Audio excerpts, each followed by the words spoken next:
बिस्मिल्लाहिर्रहमानिर्रहीम। अस्सलाम वालेकुम नाज़रीन, प्रोग्राम में आपको खुशामदीद कहते हैं। और आपने सुन तो ली होगी सुरीली आवाज़ मलिक नवीद की B4U के हवाले से। जो B4U जो सैफ रहमान का पहले B4U के नाम पर फ्रॉड किया गया और उसके बाद SR के नाम पर जो फ्रॉड हो रहा है, लेकिन DC चकवाल जो बिलाल हाशिम हैं उन्होंने बर वक्त एक्शन लिया। और इससे 2 माह पहले भी आपने देखा होगा DC चकवाल की अगर फेसबुक या सोशल मीडिया देखें उसमें उस पर जो है वो कई ऐसे मुतासरीन थे जिनकी शिकायत थी। और उसके बाद B4U के ऊपर बाकायदा तौर पर FIRs भी हुई चकवाल में। और इसके साथ साथ DC ऑफिस से और DC के जितने भी पेजेस हैं उस पर नोटिफिकेशन भी जारी हुए और B4U के हवाले से जो है वो उनको अभी रोक दिया गया, यानी अवेयरनेस मैसेज भी DC ऑफिस से जो है वो जारी किया गया।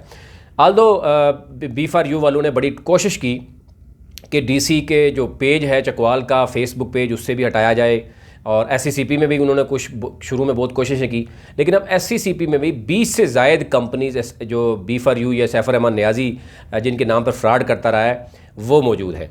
और इसमें अगर आप देखें बड़े बेसिक क्वेश्चंस हैं। एक तो ये है कि ये जो नेटवर्कर्स हैं या जो लीडर्स बने हुए हैं इन्होंने आवाम से पैसे लेके B4U यानी सैफ रहमान को दिए और अपनी कमीशन लिए, और इस वक्त ये लोग तो करोड़ों में खेल रहे हैं। और जो लोग पहले से हैं जिनके साथ 6-7 माह से उनको विड्रावल नहीं मिल रहा, नए लोग नहीं आ रहे, तो डेफिनेटली जब नए लोग नहीं आएंगे तो कंपनी जो है वो बंद होगी। अब B4U जो है वो मुकम्मल तौर पर बंद हो गई है। हम पहले ही आपको बताते रहे हैं कि B4U एक फ़्रॉड है और वो फ़्रॉड अब बंद हो गया, उसके ख़िलाफ़ नैब का केस है।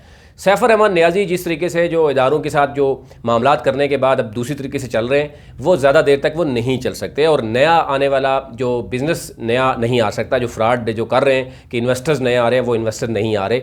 अभी बहुत से ऑडियो मैसेजेस अभी हमें मौसूल हुए हैं, आपके पास भी होंगे, जिसमें लोगों ने बड़ा वहाँ पर जो है वो तहफ़्फ़ुज़ात का इज़हार किया। कुछ ऐसी चीज़ें भी हैं वो मैं नहीं शेयर कर सकता, लेकिन क्योंकि ये एक फ़्रॉड करते हैं मिलकर। और SR ग्रुप अब जब DC चकवाल ने जब एक्शन लिया इनके ऊपर और इनको परमिशन नहीं दी, उसके बाद ये फ़ौरन इनको याद आ गया कि SOPs को हम SR ग्रुप बड़ी अच्छी तरीके से फेस करता है और कानून की जो है ना वो पासदारी करता है। लेकिन मलिक नवीद ये नहीं बताएगा कि नैब ने जितने नोटिस भेजे, हाई कोर्ट में क्या मामला है, आगे आने वाले दिनों में क्या होगा, वो नहीं उसको याद। लेकिन वो B4U जिसको पावर कहते थे, अब वो पावर कहाँ पर गई है, मैं ये पूछना चाह रहा हूँ। ये तमाम लीडर्स जो थे, ये जो सैफ रहमान नियाज़ी जो अब बड़ी बड़ी बढ़के मारते थे, वो पावर कहाँ पे गई? वो पावर ख़त्म हो गई, वो पावर इतनी थी। तो इससे अंदाज़ा करें कि बजाय सवालों के जवाब देने के वो भाग के कभी किसके पीछे छुपते हैं, कभी किसके पीछे छुपते हैं। अब DC चकवाल ने एक्शन लेते हुए बाकायदा इनको परमिशन नहीं दी और ये छुप गए। जनाब के जो NCOC की जनाब जो एक लेटर है वो शेयर करके कहते हैं जी देखें जी उसमें कहा गया है कि 30 जून तक ना करें। तो क्या आपको इल्म नहीं था? आपने लोगों को वहाँ क्यों कहा, वो हाल क्यों बुक किया गया, लोगों को क्यों मैसेजेस किए गए? क्योंकि आपको टाइम गेन करना था और वो आपने किया। और अब आप 30 जून तक चले गए हैं, और 30 जून के तक तो आपको पता है 28 जून को क्या होने वाला है, ये भी तो आपको पता है। उसके बाद कहेंगे कि अभी इदारों ने फिर रोक दिया है। सबसे बड़ा सवाल बनता है इन तमाम लीडर से कि जनाब B4U जो पावर थी वो कहाँ गई, जिसने 50 साल चलना था, जिसके बड़े बड़े प्रोजेक्ट्स थे, और जिस फ्रॉड के नाम पे आपने पैसे लिए। अब इदारे इनसे पूछते हैं कि आप बताते हैं कि हमारे पास बाइक है, रिवाल्ट बाइक है, फलानी जो है, पैसा आपने किस नाम पे लिया? क्या रिवाल्ट बाइक है या एग्रोज़म है या इस तरह की जो कंपनीज अब शो कर रहे हैं, या ब्रेवो स्टोर है, क्या इसके नाम पे आपने पैसे लिए हैं आवाम से? पैसे आपने किन किन अकाउंट्स में लिए हैं? और पैसे लेते वक्त आप क्या कहते थे, और उसका बिज़नेस जो है वो क्या था, और वो कंपनी सारी की सारी SCCP में इलीगल थी, और उसके बाद अब नैब में मामला पहुंचा है। तो अब डेफिनेटली आपको चाहिए था कि आप कानून को फेस करते, और वैसे भी आपने जेल में जाके सरखरू होना है तो वहाँ पे पहले सरखरू होते, आवाम को पैसा वापस करते या नैब को पैसा वापस करते, ताकि नैब अपने लोगों को पैसा वापस करे। अब बड़े वाज़ेह चीज़ है कि अरबों रुपए लोगों से लिया गया, अब अकाउंट्स में करोड़ों भी नहीं है, अयाशी में खर्च हो गया, और कई इदारों ने पैसे लिए, कई इदारों से इन्होंने डील की।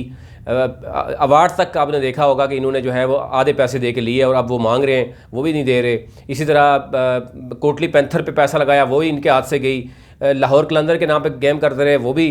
तुम अंदाज़ा कीजिए कि ऐसा पैसा आवाम का वो खू खाते में लगाया। कोई सिंगल बिज़नेस ऐसा नहीं है जो इनका बिज़नेस चल रहा हो, और अगर बिज़नेस चल रहा होता तो नैब ने तो वही अकाउंट सीज़ किए हैं, लेकिन जो पैसा इनके पास प्रॉफिट डेली बेस पे आता है, अब तो वो कहते हैं घंटे के हिसाब से हमारा प्रॉफिट आता है, तो वो घंटे के हिसाब से प्रॉफिट आने वाला वो लोगों को क्यों नहीं मिलता प्रॉफिट? अब लोग चीख रहे हैं, चीखो पुकार हो रही है, बेवा ख़वातीन हैं, उनके जमा पूंजी, उनके प्लाट्स बेच के उन्होंने पैसे दिए, वो आज रेंट नहीं दे पे कर रहे, और बहुत से मामलात हैं। लेकिन सैफ रहमान नियाज़ी और उसके जितने भी ये जो नेटवर्कर्स बने हुए हैं, ये किस तरीके से फ्रॉड करके कोई भी लॉजिकल आंसर देने की बजाय ये छुप जाते हैं। ये नहीं बताते कि नैब में मामला क्या है, हमारा प्रॉफिट कहाँ है, हमने कोई ऑडिट लिस्ट नहीं बनाई, पैसे हमने किस अकाउंट में लेते रहे, आप देते क्यों नहीं है, फिर अगर हमारा प्रॉफिट आ रहा है तो वो प्रॉफिट कहाँ जा रहा है, फिर लोगों को पैसे क्यों नहीं दिए जा रहे, और ये क्यों कहा जा रहा है कि आप वेट करें, कोर्ट केसेस हैं, केसेस ख़त्म होने दें, लेकिन फ्रॉड अभी तक उनका जारी है, लोगों को पैसा नहीं देना। अभी भी लोगों को कह रहे हैं कि आप नए नए इन्वेस्टर ले आएँ, उन्हीं लीडर्स उन्हीं इन्वेस्टर से पैसे लेते हैं, पैसे लेके अगले 2-4 जो उनके इन्वेस्टर्स हैं उनको जो बहुत ज़्यादा प्रेशराइज़ करते हैं, जैसे मलिक नवीद के घर आ जाते हैं लोग, उनको कहते हैं भाई जी पैसे निकालें, तो वो फिर किसी नीचे से नए बंदे को फंसाने के बाद उनको पैसे दे देते हैं। तो ये चीज़ें, ये मामलात अब ख़त्म होने को हैं। B4U फ्रॉड का एंड हुआ, अब SR का फ्रॉड तो चल ही नहीं सकेगा। वो आप देखिएगा कि वो बहुत जल्द जो है वो बेनकाब जो है वो जिस तरीके से हो गए हैं, अब DC चकवाल जैसे अगर ऑफिसर्स होंगे तो वो इनको आगे नहीं चलने देंगे, और वो 2-3 माह पहले से ही इनके खिलाफ जो है वो कंप्लेंट्स चल रही हैं। अभी तक इतना ही, लेकिन इनकी वॉइस मैसेज गौर से सुने, इनको सवाल करें कि जनाब आपको ये नहीं इल्म था कि क्या हो रहा है, और SR ग्रुप जो नया पैदा हुआ, B4U पावर कहाँ पे गई? अब वो पावर कहाँ पे गई, वो मैं अल्फाज वो यूज़ नहीं करना चाह रहा, क्योंकि हमें इल्म था कि ये पावर की बात की जा रही थी, जो ये गाना चलाया करते थे वो गाने भी सारे गायब हो गए, वो वीडियोस भी डिलीट हो रही है, वो डांस भी डिलीट हो रहे हैं, और वो B4U अब पावर जो है वो कहीं और चली गई है। अभी तक इतना ही।